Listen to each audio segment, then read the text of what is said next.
Hello friends, welcome back to my channel. So ಎಲ್ಲರೂ ಹೇಗಿದ್ದೀರಾ? ಎಲ್ಲರೂ ಚೆನ್ನಾಗಿದ್ದೀರಾ ಅಂತ ಭಾವಿಸ್ತಾ ಇದ್ದೀನಿ. ಸೊ ಈಗ ಇದು ನನ್ನ ಲಾಸ್ಟ್ ವ್ಲಾಗ್ ಕಂಟಿನ್ಯೂಷನ್ ವ್ಲಾಗ್. ನಾನು ಲಾಸ್ಟ್ ವ್ಲಾಗ್ ನಾವು 11th ಫ್ಲೋರಿಗೆ ಹೋಗಿ ಅದು ಬ್ಯೂಟಿಫುಲ್ಲಾಗಿ ವ್ಯೂವನ್ನು ನೋಡಿ ಈಗ ಇಲ್ಲಿ ಒಂದು ಮ್ಯೂಸಿಯಮ್ ಇದೆ, ಅಲ್ಲಿ ಹೋಗ್ತಾ ಇದ್ದೀವಿ. ಸೊ ಇದು ಮ್ಯೂಸಿಯಮ್ ಬಂದು ಒಂದು ಸ್ಟೋರಿ ಆಗಿದೆ ಆ್ಯಕ್ಚುಲಿ ಇಲ್ಲಿ, ಅಂದರೆ ಗೋಕರ್ಣದಲ್ಲಿ. ಸೊ ಆ ಏನು ಸ್ಟೋರಿ ಇದೆ ಅದನ್ನು ಇಲ್ಲಿ ಆ್ಯಸ್ ಅ ಮ್ಯೂಸಿಯಮ್ ಥರ ಮಾಡಿದ್ದಾರೆ. ತುಂಬ ಚೆನ್ನಾಗಿದೆ. ಇಲ್ಲಿ ಬಂದರೆ ಡೆಫಿನೆಟ್ಲಿ ಆ ಮ್ಯೂಸಿಯಮ್ ನೋಡದೆ ಹೋಗಲೇಬೇಡಿ. ತುಂಬಾ ಚೆನ್ನಾಗಿದೆ ಮತ್ತು ಸ್ಟೋರಿ ಕೂಡ ಕ್ಲಿಯರಾಗಿ ಗೊತ್ತಾಗತ್ತೆ. ಅಂದರೆ ಮಕ್ಕಳಿಗೆಲ್ಲ ಈ ಸ್ಟೋರಿಯನ್ನು ಹೇಳ್ಬೋದು. ಅಂದರೆ ಈ ಥರ ಕೇಳೋಕ್ಕಿಂತ ನೋಡಿದ್ರೆ ತುಂಬ ಬೇಗ ಅರ್ಥ ಆಗುತ್ತೆ. ಸೊ ಹಾಗಾಗಿ ತುಂಬ ಚೆನ್ನಾಗಿದೆ ಸ್ಟೋರಿ.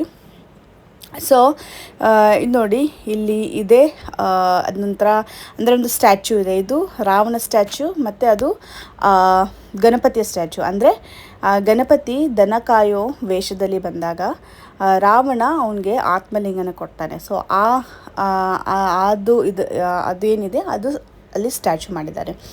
ಸೊ ಈಗ ಇಲ್ಲಿ ಟಿಕೆಟ್ ಕೌಂಟರ್ ಇದೆ. ಸೊ ಟಿಕೆಟ್ ತೊಗೊಂಡು ನನಗನ್ಸೋ ಮಟ್ಟಿಗೆ 50 ರುಪೀಸ್ ಪರ್ ಹೆಡ್ ಇರುತ್ತೆ. ಸೊ 50 ರುಪೀಸ್ ಕೊಟ್ಟು ಹೋಗ್ಬೋದು. ಸೊ ಬನ್ನಿ, ಹಾಗಾದರೆ ನೀವು ನೋಡಿ ಮತ್ತು ಯಾವ ಸ್ಟೋರಿ ಅಂತ ತಿಳ್ಕೊಳ್ಳಿ. ಸೊ ಸ್ವಲ್ಪ ಶಾರ್ಟಾಗಿ ನಾನು ನಿಮಗೆಲ್ಲ ಎಕ್ಸ್ಪ್ಲನೇಷನ್ ಮಾಡ್ತೀನಿ. ಸೊ ಹಾಗಾಗಿ ತುಂಬ ಚೆನ್ನಾಗಿದೆ. ಆ್ಯಕ್ಚುಲಿ ಸೆನ್ಸರ್ ಇದೆ, ಅಂದರೆ ಬ್ಯಾಕ್ಗ್ರೌಂಡ್ ವಾಯ್ಸ್ ಇತ್ತು, ಆದರೂ ಅದು ಕ್ಲಿಯರಾಗಿ ಅರ್ಥ ಆಗೋದಿಲ್ಲ. ಹಾಗಾಗಿ ನಾನು ನಿಮಗೆ ಡೀಟೇಲಾಗಿ ಇದನ್ನು ಗೋಕರ್ಣದಲ್ಲಿ ನಾವೇನು ಪೂಜಿಸ್ತೀವೋ ಲಿಂಗನ, ಸೊ ಅದೇ ಇರೋದಿದು, ಅದು ಆತ್ಮಲಿಂಗ. ಸೊ ಈ ಸ್ಟೋರಿ ಬಂದು ರಾವಣನ ತಾಯಿ ಅವರು ತುಂಬಾ ದೇವಭಕ್ತೆ, ಅಂದರೆ ಈಶ್ವರನ ಭಕ್ತೆ, ಶಿವನ ಭಕ್ತೆ. ಸೊ ಹಾಗಾಗಿ ಅವರು ಒಂದಿನ ಪೂಜೆ ಮಾಡ್ತಾಯಿದ್ರು. ಸೊ ಅದನ್ನು ರಾವಣ ನೋಡಿ, ಸೊ ನೀನು ಈ ಲಿಂಗನ ಯಾಕೆ ಪೂಜೆ ಮಾಡ್ತೀಯ, ಬರೀ ಲಿಂಗನ ಯಾಕೆ ಪೂಜೆ ಮಾಡ್ತೀಯ, ನಾನು ಆತ್ಮಲಿಂಗನೇ ತೊಗೊಂಡ್ಬರ್ತೀನಿ ನಿನಗೋಸ್ಕರ, ಸೊ ಅದಕ್ಕೆ ನೀನು ಪೂಜೆ ಮಾಡು ಅಂತ ಹೇಳಿ ಅವನು ಕೈಲಾಸಕ್ಕೆ ಹೋಗ್ತಾನೆ ಆತ್ಮಲಿಂಗನ ತರೋದಕ್ಕೆ. ಸೊ ತಪಸ್ಸೆಲ್ಲ ಮಾಡ್ತಾನೆ, ತುಂಬ ತಪಸ್ಸು ಮಾಡ್ತಾನೆ, ಮಾಡಿ ಶಿವನಿಗೆ ಒಲಿಸ್ಕೊಳ್ತಾನೆ. ಸೊ ಅದೇ ಈಗ ಇಲ್ಲೆಲ್ಲ ಒಂದೊಂದಾಗಿ ಪಿಕ್ಚರೈಸ್ ಮಾಡಿದ್ದಾರೆ. ಮತ್ತು ಬ್ಯಾಕ್ಗ್ರೌಂಡ್ ಏನು ಎಕ್ಸ್ಪ್ಲನೇಷನ್ ಕೂಡ ಇತ್ತು, ಆದರೆ ಅಷ್ಟು ಕ್ಲಿಯರ್ ಆಗೋದಿಲ್ಲ ಅಂತ ಹೇಳಿ ನಾನು ನಿಮಗೆ ಎಕ್ಸ್ಪ್ಲನೇಷನ್ ಮಾಡ್ತಾಯಿದ್ದೀನಿ. ಸೊ ಈಗ ಸೊ ಆ ಥರ ಹೇಳಿದಾಗ ಅವನು ತಪಸ್ಸು ಮಾಡಿ ಶಿವ ಕೂಡ ಒಲಿತಾನೆ.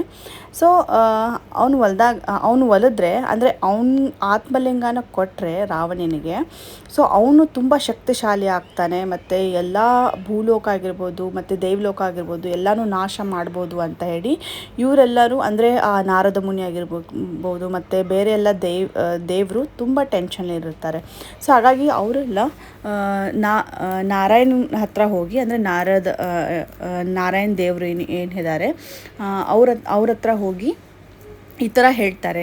ಸೊ ಅವ್ರೇನಾದರೂ ಉಪಾಯ ಮಾಡೋಣ, ಇದನ್ನು ತಪ್ಪಿಸೋಣ ಅಂತ ಹೇಳಿ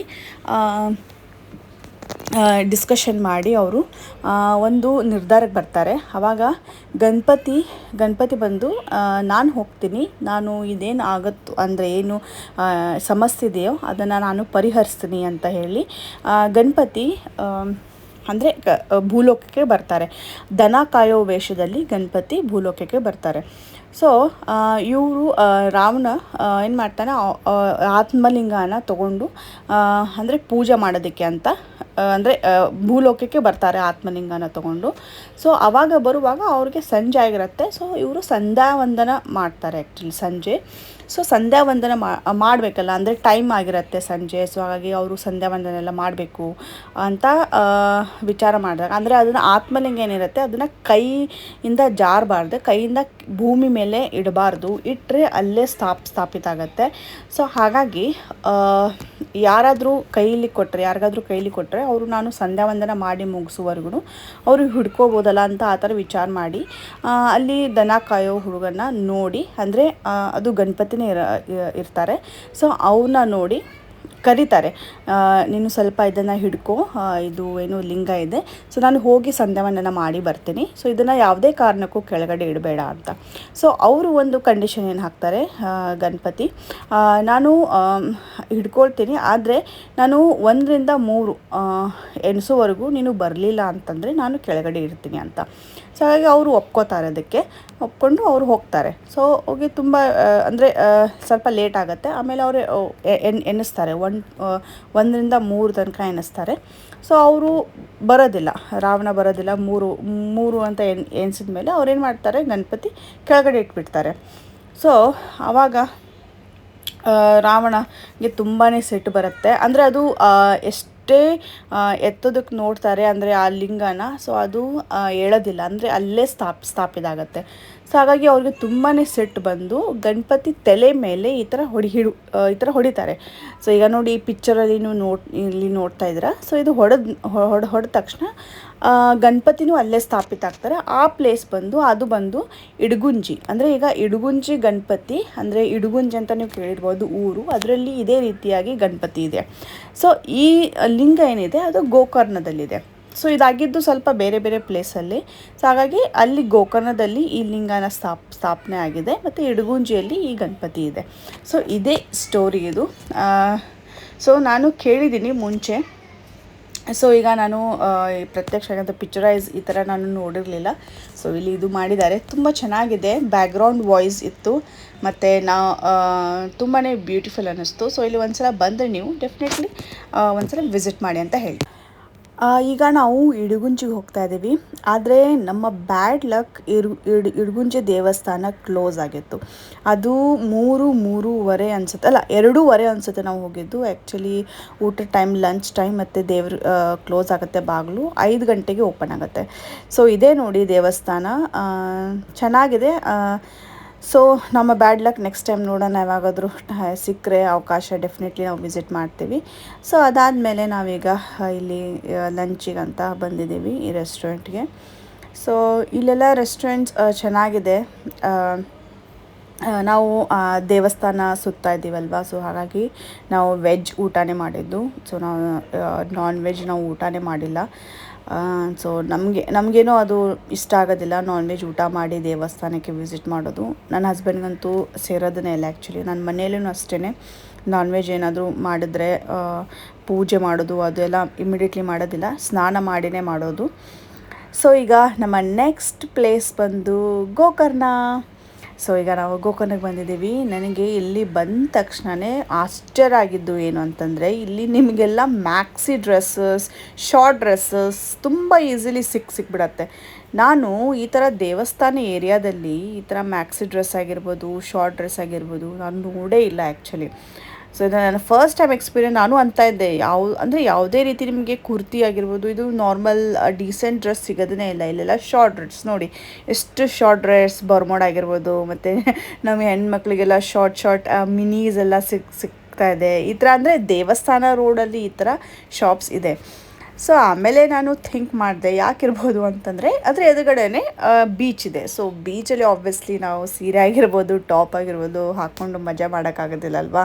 ಸೊ ಹಾಗಾಗಿ ಇಲ್ಲಿ ಆ ಥರ ಶಾಪ್ಸ್ ಇಟ್ಟಿದ್ದಾರೆ. ಯಾಕಂದರೆ ಇಲ್ಲಿ ಫಾರಿನರ್ಸ್ ತುಂಬಾ ಬರ್ತಾರೆ. ನಾನು ನೋಡಿದ ಹಾಗೆ, ನಾನು ಈಗ ಟೆಂಪಲ್ಸ್ ನಾನು ಸುತ್ತಿದ್ದೀನಿ, ಅಲ್ಲಿ ನಾನು ಫಾರಿನರ್ಸ್ ನಾನು ನೋಡೇ ಇರಲಿಲ್ಲ. ಆದರೆ ಗೋಕರ್ಣಕ್ಕೆ ಮಾತ್ರ ಸಿಕ್ಕಾಪಟ್ಟೆ ಫಾರಿನರ್ಸ್, ಆ ಬೀಚಲ್ಲಿ ಸಿಕ್ಕಾಪಟ್ಟೆ ಫಾರಿನರ್ಸೇ ಇದ್ದರು ಜಾಸ್ತಿ. ಸೊ ಹಾಗಾಗಿ ಅಲ್ಲಿ ಶಾಪ್ಸಲ್ಲಿ ಕೂಡ ನಿಮಗೆ ಬೇಗ ಈ ಥರ ಶಾರ್ಟ್ಸ್ ಎಲ್ಲ ತುಂಬ ಈಸಿಲಿ ಸಿಕ್ಬಿಡತ್ತೆ. ಸೊ ಇಲ್ಲಿ ಏನು ಅಂತಂದರೆ ನಮಗೆ ಒಂದು ದೊಡ್ಡ ಇಶ್ಯೂ ಆಯಿತು. ಏನು ಅಂತಂದರೆ ಪಂಚೆ. ನಮ್ಮ ಹತ್ರ ಪಂಚೆ ಇಲ್ಲವೇ ಇಲ್ಲ. ಆ್ಯಕ್ಚುಲಿ ನಮಗೆ ಐಡಿಯಾನೇ ಇರಲಿಲ್ಲ ಈ ಥರ ಪಂಚೆ ಇಲ್ಲದೆ ಗಂಡಸರಿಗೆ ಅಲೋನೇ ಮಾಡೋದಿಲ್ಲ ಅಂತ.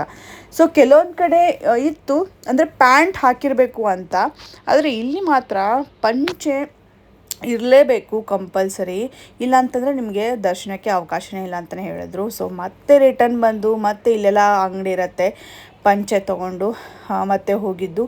ಈ ಥರ ಬೋರ್ಡ್ ಹಾಕಿಬಿಟ್ಟಿದ್ದಾರೆ, ಪಂಚೆ ಹಾಕಲೇಬೇಕು, ಇಲ್ಲದೇ ಇದ್ದರೆ ನಿಮಗೆ ಅವಕಾಶವಿಲ್ಲ ಅಂತ. ಸೊ ನೀವೇನಾದರೂ ಹೋಗ್ತಾ ಇದ್ದರೆ ಒಂದು ಪಂಚೆ ಇಟ್ಕೊಂಡು ಹೋಗಿ, ಇಲ್ಲಿ ದರ್ಶನ ಮಾಡಬೇಕು ಅಂತಂದರೆ. ಇಲ್ಲ ಅಂತಂದರೆ ನಿಮ್ಗೆ ದರ್ಶನ ಆಗೋದೇ ಇಲ್ಲ.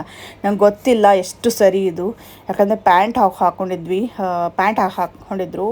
ಆದ್ರೂ ಈ ಥರ ಎಷ್ಟು ಸರಿ ಅಂತ ನನಗಂತೂ ಗೊತ್ತಿಲ್ಲ ಆ್ಯಕ್ಚುಲಿ. ಅಂದರೆ ಒಂಥರ ಬಿಸ್ನೆಸ್ ಥರ ಆಗಿಬಿಟ್ಟಿದೆ ಪಂಚ್. ನಾವು ಮತ್ತೆ ಅನ್ನೆಸೆಸರಿ ಮತ್ತೆ ನಮಗೆ ಪರ್ಚೇಸ್ ಮಾಡೋದಾಗೈತೆ, ಯಾಕಂದರೆ ಮನೇಲಿ ಇದೆ ಆದ್ರೂ ನಮಗೆ ಐಡಿಯಾ ಇರಲಿಲ್ಲಲ್ಲ. ಮತ್ತು ಆದ್ರೂ ನಾವು ಪರ್ಚೇಸ್ ಮಾಡಿದ್ವಿ, ಒಳ್ಳೆ ಪಂಚನೇ ಪರ್ಚೇಸ್ ಮಾಡಿದ್ವಿ. ಸೊ ಹಾಗಾಗಿ ಫ್ಯೂಚರಲ್ಲಿ ಈ ಥರ ಇಲ್ಲಿ ಮತ್ತೇನಾದರೂ ಬಂದರೆ ಅಥವಾ ಯಾವಾಗಾದ್ರೂ ಫೆಸ್ಟಿವಲಲ್ಲಿ ಹಾಕೋಬೋದು ಅಂತ. ಸೊ ಓಕೆ, ಏನು ಮಾಡೋಕ್ಕಾಗಲ್ಲ, ಕೆಲವು ಪ್ಲೇಸಸಲ್ಲಿ ಈ ಥರ ಇರುತ್ತೆ. ಮತ್ತು ಇಲ್ಲಿ ಇನ್ನೊಂದು ಏನು ಫೇಮಸ್ಸು ಅಂತಂದರೆ ಸ್ಪೈಸಸ್. ನಾನೀಗ ಅದೇ ಸ್ಪೈಸಸನ್ನು ನೋಡ್ತಾ ಇದ್ದೆ, ಯಾಕಂದರೆ ತುಂಬ ಅಂಗಡಿಗಳು ಇತ್ತಪ್ಪ ಸ್ಪೈಸಸ್ದು. ಅದೇನು ಇಲ್ಲಿ ಯಾಕೆ ಸ್ಪೈಸಸ್ ಸಿಕ್ತು, ಎಷ್ಟು ಫೇಮಸ್ ಅಂತ ನನಗೆ ಗೊತ್ತಿಲ್ಲ ನಿಜವಾಗ್ಲೂ. ಆದ್ರೂ ಇಲ್ಲಿ ಸ್ಪೈಸಸ್ ತುಂಬಾ ಇಟ್ಟಿದ್ರು. ಐ ಥಿಂಕ್ ಫೇಮಸ್ ಅನಿಸುತ್ತೆ. ನಿಮಗೇನಾದರೂ ಇದ್ರ ಬಗ್ಗೆ ಐಡಿಯಾ ಇದ್ದರೆ ನನಗೆ ಕಮೆಂಟ್ ಹಾಕಿ. ಹೌದು, ಇಲ್ಲೆಲ್ಲ ತುಂಬ ಚೆನ್ನಾಗಿರುತ್ತೆ ಸ್ಪೈಸಸ್ ಅಂದರೆ. ನಾನು ನೆಕ್ಸ್ಟ್ ಟೈಮ್ ಹೋದಾಗ ಸ್ವಲ್ಪ ಜಾಸ್ತಿನೆಲ್ಲ ತೊಗೊಳ್ತೀನಿ. ಸೊ ಇವಾಗ ಜಸ್ಟ್ ನನಗೇನು ನೆಸಸರಿ ಇದೆ ಅದಷ್ಟನ್ನೇ ತೊಗೊಂಡೆ, ಒಂದು ಎರಡನ್ನಷ್ಟು ತೊಗೊಂಡೆ, ಜಾಸ್ತಿ ತೊಗೊಂಡಿಲ್ಲ ನಾನು. ಡ್ರೈ ಜಿಂಜರ್ ತೊಗೊಂಡೆ, ಮತ್ತು ಇದು ಲವಂಗ ಅಲ್ಲ, ಸ್ವಲ್ಪ ಯಾಲಕ್ಕಿ ತೊಗೊಂಡೆ. ಇದಷ್ಟು ನಾನು ಸ್ವಲ್ಪ ಜಾಸ್ತಿ ಯೂಸ್ ಮಾಡ್ತೀನಿ ಹಾಗಾಗಿ. ಮತ್ತು ಬಾಕಿವೆಲ್ಲ ನನ್ನ ಹತ್ರ ಇತ್ತು. ಸೊ ಏನು ಮತ್ತದು ನಾನು ತೊಗೊಳೋದಕ್ಕೆ ಹೋಗಲಿಲ್ಲ. ಸೊ ನೋಡಿ ಇಷ್ಟು ಸ್ಪೈಸ್ ಇದೆ, ಅಂಗಡಿ ಘಮ ಅಂತ ಇತ್ತು. ಇಷ್ಟು ಸ್ಪೈಸಸ್, ಎಲ್ಲ ಥರ spices, A to Z spices ಇತ್ತು ಇಲ್ಲಿ. ಅಂದರೆ ಇದು ನಮಗೆ ಒಂದೊಂದಂತೂ ಹೆಸರೇ ಗೊತ್ತಿಲ್ಲ, ಒಂದಂತೂ ಫಸ್ಟ್ ಟೈಮ್ ನೋಡ್ತಾ ಇದ್ದೀನಿ ನಾನಂತೂ. ನೋಡಿ ಎಷ್ಟು ವೆರೈಟೀಸ್ ಆಫ್ ಎಲ್ಲನೂ ಕೇಳಿದ್ರು ಎಲ್ಲ ಸ್ಪೈಸಸ್ ಅಂದರು. ನಾನು ಆವಾಗ ಅಂದ್ಕೊಂಡೆ, ಓ ನಮ್ಮ ಇಂಡ್ಯಾದಲ್ಲಿ ಅಂದರೆ ಇಷ್ಟೆಲ್ಲ ಸ್ಪೈಸಸ್ ಇದೆ, ಇಷ್ಟೆಲ್ಲ ಸಿಗುತ್ತಾ ಅಂತ. ನನಗೂ ತುಂಬಾ ಆಶ್ಚರ್ಯ ಆಯಿತು. ಮತ್ತೆಲ್ಲನೂ ಘಮ ಅಂತ ಆಯಿತು ಅಂಗಡಿ. ನೋಡಿ ಎಷ್ಟು ದೊಡ್ಡದಿದೆ ಅಂಗಡಿ, ಅಲ್ಲಿಂದ ಹಿಡ್ಕೊಂಡು ಇಲ್ಲಿವರೆಗೂ ಬರೀ ಸ್ಪೈಸಸ್. ಇದ್ರ ತುಂಬಾ ವೆರೈಟೀಸ್ ಇತ್ತು. ಸೊ ನಾನು ಸ್ವಲ್ಪ ತೊಗೊಂಡೆ. ಆದರೆ ರೇಟ್ ನೋಡಿದ್ರೆ ಸ್ವಲ್ಪ ಕಡಿಮೆ ಇದೆ. ನಾನು ಕಂಪೇರೇಟಿವ್ಲಿ ಅಂದರೆ ನಾನೇ ಶಾಪಿಂಗ್ ಮಾಡ್ತೀನಲ್ಲ, ಸೊ ಗ್ರಾಸರೀಸ್. ಸೊ ಸ್ವಲ್ಪ ನನಗೆ ಗೊತ್ತಾಯಿತು ರೇಟ್ ಸ್ವಲ್ಪ ಡಿಫರ್ ಆಗುತ್ತೆ. ಅಂದರೆ ಎಷ್ಟು, ಒಂದು 50 ರೂಪೀಸ್ ಅಥವಾ 100 ರೂಪೀಸ್ವರೆಗೂ ಸ್ವಲ್ಪ ಲೆಸ್ ಆಗುತ್ತೆ ಪ್ರತಿ ಇದಕ್ಕೂ. ಸೊ ತೊಗೊಂಡೆ ಒಂದು 2 ಇದು. ಆಮೇಲೆ ಅದು ಬಿಟ್ಟರೆ ಬೇರೆ ಎಲ್ಲ ವಸ್ತು ಇತ್ತು, ಅಂದರೆ ಈ ಥರ ಚೀಪ್ಸ್ ಆಗಿರ್ಬೋದು ಅದೆಲ್ಲನೂ ಇಟ್ಟಿದ್ರು. ಸೊ ನೋಡಿ, ಡ್ರೆಸ್ಸಸ್ ಇದೆ, ಶಾರ್ಟ್ಸ್ ಇದೆ, ಮೀಡೀಸ್ ಇದೆ. ನೋಡಿದೆ ನಾನು, ಆದರೆ ನನಗೆ ಯಾವುದೂ ಅಷ್ಟು ಇಷ್ಟ ಆಗಲಿಲ್ಲ. ಮತ್ತು ಕ್ವಾಲಿಟಿ ಕೂಡ ನನಗೇನು ಅಷ್ಟು ಇಷ್ಟ ಆಗಲಿಲ್ಲ. ಸೊ ಬ್ಯಾಗ್ಸ್ ಎಲ್ಲ ಇತ್ತು. ಸೊ ಇದೆಲ್ಲ ಫಾರಿನರ್ಸ್ಗೆ ಓಕೆ, ಯಾಕಂದರೆ ಅವರೆಲ್ಲ ಅಲ್ಲಿ ಇರ್ತಾರೆ. ಇಲ್ಲಿ ಇಂಡ್ಯಾದಲ್ಲಿ ಬಂದು ಏನಾದರೂ ಮೆಮರಿಗೋಸ್ಕರ ತೊಗೊಳ್ಬೇಕು ಅನ್ನೋರು ಇರ್ತಾರೆ, ಇಲ್ಲ ಇಮಿಡಿಯೇಟಾಗಿ ಈಗ ತೊಗೊಂಡು ಬೀಚಿಗೆ ಹೋಗೋರು ಇರ್ತಾರೆ. ಸೊ ನಾವಂತೂ ಬೀಚಿಗೆ ಹೋಗಲಿಲ್ಲ, ಯಾಕಂದರೆ ನಮಗೆ ಲೇಟಾಗಿತ್ತು. ಈಗ ನಮ್ಮ ರಿಟರ್ನ್ ಟು ಬೆಳಗಾಂ. ಸೊ ನಮ್ಮ ಜರ್ನಿ ಗೋಕರ್ಣದಲ್ಲಿ ಕಂಪ್ಲೀಟ್ ಆಗುತ್ತೆ. ಸೊ ಗೋಕರ್ಣ ನಮ್ಮದು ಲಾಸ್ಟ್ ಡೆಸ್ಟಿನೇಷನ್ ಆಗಿತ್ತು. ಸೊ ನನಗಂತೂ ತುಂಬಾ ಇಷ್ಟ ಆಯಿತು. ನಾನು ಇಷ್ಟು ದಿನದಲ್ಲಿ, ಅಂದರೆ ಇಷ್ಟು ವರ್ಷದಲ್ಲಿ ನಾನು ಇದೇ ಮೊದಲು ಬಾರಿಗೆ ಈ ಥರ 1 ವೀಕ್ ಕಂಟಿನ್ಯೂಸ್ ಟ್ರಾವೆಲ್ ಮಾಡೋದು. ಇಲ್ಲ ಅಂದರೆ ಗ್ಯಾಪ್ ತೊಗೊಂಡು ಮಾಡಿರ್ತೀವಿ. ಅದೇ ಕಂಟಿನ್ಯೂಸ್ ಟ್ರಾವೆಲ್ ಮಾಡಿ ಒಂದು 5-6 ಪ್ಲೇಸ್ ಆದರೂ ಈ ಥರ ಕಂಟಿನ್ಯೂಸ್ನಾಗಿ ನೋಡಿದ್ದೀನಿ. ಸೊ ನನಗಂತೂ ತುಂಬಾ ಸಖತ್ತಾಗಿ ಅನ್ನಿಸ್ತು. It was a life time memory ಅಂತಲೇ ಹೇಳ್ಬೋದು. ಚೆನ್ನಾಗಿದೆ, ಟ್ರಾವೆಲ್ ಮಾಡೋದಕ್ಕೆ ತುಂಬ ಚೆನ್ನಾಗಿ ಅನಿಸುತ್ತೆ. ಈ ಥರ new places, new things, new food, ಈ ಥರ ಏನಾದರೂ ಟೇಸ್ಟ್ ಮಾಡೋದಕ್ಕೆ, ಏನಾದರೂ ಥಿಂಗ್ಸನ್ನು ನೋಡೋದಕ್ಕೆ, ಕಲಿಯೋದಕ್ಕೆ ಮಾತ್ರ ನನಗಂತೂ ಸಿಕ್ಕಾಪಟ್ಟೆ ಇಷ್ಟ. ಏನಾದರೂ ಹೊಸ ವಿಷಯ ಏನಾದರೂ ನೋಡಿದ್ರೆ ನಾನು ತುಂಬಾ ಕ್ವಶನ್ಸ್ ಕೇಳ್ತೀನಿ, ಅವ್ರಿಗೆ ಬಿಡೋದೇ ಇಲ್ಲ. ಯಾಕಂದರೆ ನನಗೆ ಇಷ್ಟ ಆಗುತ್ತೆ. ಇಲ್ಲಾಂದರೆ ನಾನು ಗೂಗಲ್ ಮಾಡ್ತೀನಿ. ಸೊ ಅದೊಂದೇ ಅಲ್ವಾ, ನಮ್ಮ ಗೂಗಲ್ ಬಾಬಾ ಒಬ್ಬರೇ ನಮಗೆ ಹೆಲ್ಪ್ ಮಾಡೋದು. ಇಲ್ಲಾಂತಂದರೆ ಜನಗಳು ಚೆನ್ನಾಗಿ ಬಿಹೇವ್ ಮಾಡೋದಂದರೆ, ಚೆನ್ನಾಗಿ ಏನಾದರೂ ನಾನು ಕ್ವಶನ್ಸ್ ಕೇಳಿದ್ರೆ ಹೇಳೋರಿದ್ದರೆ ಓಕೆ ಹೇಳ್ತಾರೆ. ತುಂಬಾ ಕೈಂಡ್ ಇರ್ತಾರೆ ಆ್ಯಕ್ಚುಲಿ. ಇಲ್ಲಿ ಎಲ್ಲ ಜನ ತುಂಬಾ ಸಾಫ್ಟ್ ನೇಚರ್ ಆ್ಯಕ್ಚುಲಿ ಈ ಕಡೆ. ಸೊ ನನಗೆ ಇಷ್ಟ ಇಲ್ಲಿ ಮಾತಾಡೋದಕ್ಕೆ. ಅವ್ರ ಹತ್ರ ತುಂಬಾ ವಿಷಯ ನಾನು ಕೇಳಿದ್ದೀನಿ, ನೋಡಿದ್ದೀನಿ. ಸೊ ನನಗೆ ತುಂಬಾ ಇಷ್ಟ ಆಯಿತು ಈ ಜರ್ನಿ. ನಾನು ಎಡಿಟ್ ಮಾಡ್ತಾಯಿದ್ದೀನಿ. ನಾನು ಇಷ್ಟೆಲ್ಲ ವೀಡಿಯೋಸ್ ಎಡಿಟ್ ಮಾಡಿದ್ದೀನಲ್ಲ, ಮತ್ತು ನನಗೆ ಮೆಮರೀಸ್ ರೀಕಾಲ್ ಆಯಿತು. ಖುಷಿ ಆಯಿತು ನನಗೆ ಆ್ಯಕ್ಚುಲಿ. ಐ ಹೋಪ್ ನಿಮಗೂ ಎಲ್ಲರಿಗೂ ಇಷ್ಟ ಆಗಿದೆ ಅಂತ ಅಂದ್ಕೊಂಡಿದ್ದೀನಿ. ಸೊ ಇದಾಗಿತ್ತು ನಮ್ಮ ಜರ್ನಿ, ನಮ್ಮ ಲಾಂಗ್ ಟೂರ್. ಸೊ ನಿಮಗೆಲ್ಲ ಹೇಗೆ ಅನ್ನಿಸ್ತು ಅಂತ ನನಗೆ ಜಸ್ಟ್ ಪ್ಲೀಸ್ ಕಮೆಂಟ್ ಮಾಡಿ ಹೇಳಿ. ಯಾಕಂದರೆ ನಾನು ಇಷ್ಟೇ ಎಫರ್ಟ್ಸ್ ಹಾಕಿದ್ದೀನಿ ವೀಡಿಯೋಸ್ ಎಲ್ಲ ಮಾಡೋದಕ್ಕೆ. ಪ್ಲಸ್ ನಾನು ಎಡಿಟ್ ಮಾಡೋದಕ್ಕೆ ತುಂಬ ಎಫರ್ಟ್ಸ್ ಹಾಕಿರ್ತೀವಿ. ಅಂದರೆ ನಾನೊಬ್ಬಳೇ ಅಲ್ಲ, ಎಲ್ಲ ಯೂಟ್ಯೂಬರ್ಸ್ ತುಂಬ ಎಫರ್ಟ್ಸ್ ಹಾಕಿರ್ತೀವಿ. ಇದ್ರ ಹಿಂದೆ ತುಂಬಾ ಎಫರ್ಟ್ ಇರುತ್ತೆ. ಯಾಕಂದರೆ ಈ ಥರ ಕೈಯಲ್ಲಿ ಹಿಡ್ಕೊಂಡು ವೀಡಿಯೋ ಮಾಡ್ತಾ ನಾವು ಎಂಜಾಯ್ ಮಾಡ್ತಾ ಮತ್ತು ಫ್ಯಾಮ್ಲಿನೂ ನೋಡ್ತಾ, ಸೊ ತುಂಬ ಕಷ್ಟ ಆಗುತ್ತೆ, ತುಂಬಾ ಕಷ್ಟ. ಅದಾದಮೇಲೆ ಎಡಿಟಿಂಗ್ ಮಾಡೋದಂತಂದ್ರೂ ಇನ್ನೊಂದು ದೊಡ್ಡ ಟಾಸ್ಕ್ ಆಗುತ್ತೆ. ಸೊ ಏನೋ ಒಂದು ಲೈಫಲ್ಲಿ ಚೆನ್ನಾಗಿ ಮಾಡಬೇಕು, ಚೆನ್ನಾಗಿರಬೇಕು, ನಮಗೂ ಈ ಥರ ನೇಮ್ ಮತ್ತು ಫೇಮ್ ಬೇಕು ಅಂತ ಇಷ್ಟ ಇರುತ್ತೆ. ಸೊ ಹಾಗೆ ನಾನು ನನ್ನ ಯೂಟ್ಯೂಬ್ ಜರ್ನಿಯನ್ನು ಸ್ಟಾರ್ಟ್ ಮಾಡಿದ್ದು. ನನಗೆ ಇಷ್ಟ, ನನಗೆ ಯಾರಾದರೆ ಬಂದು ಮಾತಾಡ್ಸಿದ್ರೆ, ಈಗ ನಾನೆಲ್ಲಾದರೂ ಟ್ರಾವೆಲ್ ಮಾಡ್ತಾಯಿದ್ದೀನಿ, ನೀವು ನೋಡ್ತೀರಾ ನನ್ನ ವೀಡಿಯೋಸು, ನಂಗೆ ಬಂದು ಮಾತಾಡ್ಸಿರಾ, ಚೆನ್ನಾಗಿರುತ್ತೆ ಅಂತ ಹೇಳ್ತೀರಾ, ನನಗೇನೋ ಒಂಥರ ಚೆನ್ನಾಗಿ ಅನಿಸುತ್ತೆ, ಮೋಟಿವೇಟ್ ಅನಿಸುತ್ತೆ. ಸೊ ನನಗೆ ಇಷ್ಟ ವೀಡಿಯೋಸ್ ಮಾಡೋದು. ಮತ್ತು ಸ್ಪೆಷಲಿ ಈ ಥರ ಏನಾದರೂ ಇನ್ಫಾರ್ಮೇಟಿವ್ ಇದ್ದರೆ ಮಾತ್ರ ನನಗೆ ಹೇಳೋದು ಅಂದ್ರೂ ತುಂಬಾ ಇಷ್ಟ, ಕೇಳೋದು ಅಂದರೆ ತುಂಬ ಇಷ್ಟ. ಸೊ ಐ ಹೋಪ್ ನಿಮಗೆ ವಿಡಿಯೋಸ್ ಇಷ್ಟ ಆಗಿದೆ ಅಂತ ಅಂದ್ಕೊಳ್ತಾ ಇದ್ದೀನಿ. ಈಗ ನಾನು ನಾಳೆ ನನ್ನ ಯುಗಾದಿ ವ್ಲಾಗ್ನ ಶೇರ್ ಮಾಡ್ತೀನಿ. ಸೊ ನಿಮಗೆಲ್ಲ ಇಷ್ಟ ಆದರೆ ಒಂದು ಪುಟ್ಟ ಲೈಕ್ ಮಾಡಿ, ಶೇರ್ ಮಾಡಿ, ಮತ್ತು ವಿತೌಟ್ ಸಬ್ಸ್ಕ್ರೈಬಿಂಗ್ ನೋಡ್ತಾ ಇದ್ದರೆ ಪ್ಲೀಸ್ ಸಬ್ಸ್ಕ್ರೈಬ್ ಮಾಡ್ಕೊಂಡು ನೋಡಿ ಅಂತ ಕೇಳ್ತೀನಿ. ಸೊ ಫ್ರೆಂಡ್ಸ್, ಇದರೊಂದಿಗೆ ನನ್ನ ಈ ಪುಟ್ಟ ವಿಡಿಯೋನ ಎಂಡ್ ಮಾಡ್ತಾ ಇದ್ದೀನಿ. ಸೊ ಸಿಗೋಣ ನನ್ನ ನೆಕ್ಸ್ಟ್ ವ್ಲಾಗಲ್ಲಿ. ಬಾಯ್ ಬಾಯ್, ಟೇಕ್ ಕೇರ್.